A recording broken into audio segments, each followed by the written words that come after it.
And that's really where the 12-week year came out of. It says we just redefine the time frame within which you set goals and you evaluate your success and your failure. Because if you do that annually, you're a lot less effective because you can't plan very well annually because it's so much uncertainty involved in the year. It's hard to plan.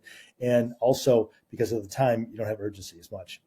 But in the end of the year, man, everybody's, at that point, we could get everybody's attention the last quarter, so that we knew they could do it. They knew that we knew they could execute. It was just the way that they thought that was the issue. It wasn't an ability or an awareness. It was just the way they were thinking about time. Yeah. What do you think is the magic of that 12-week year? Do you think there's like something in our biology that kind of wires us to execute in that time frame, whereas the longer time frames are harder to conceptualize and like accurately understand? Or what do you think of that 12-week? Why is that the sweet spot?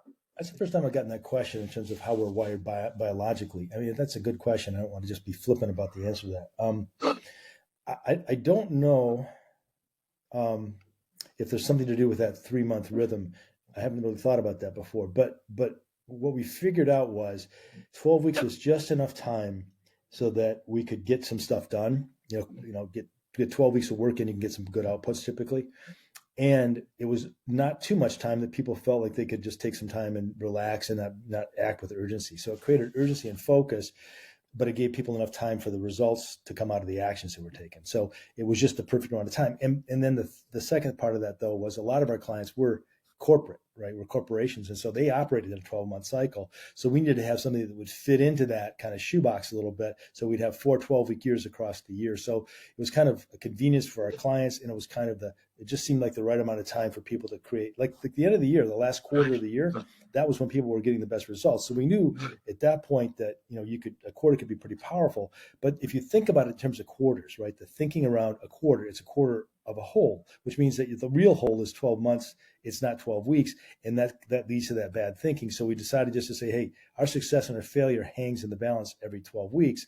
And so if you don't act now, you're going to fail this 12 weeks. And so we redefined the time frame within which people judge their success and their failure. But that question, actually, I have to think about that. It's a really good question about, our biology, the way we're wired, because I really do think there is something natural in that 12-week rhythm, something about that creates, clarity, focus, and urgency.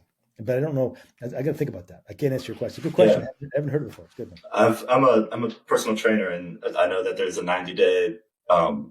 That's the general consensus in most of these books. Is that it takes about 90 days for your body to go through muscular changes. So in about 2 weeks, you might have some nervous changes, which might make your muscles look a little bigger. But for the mass to actually increase a significant amount, it usually takes about 90 days of a routine.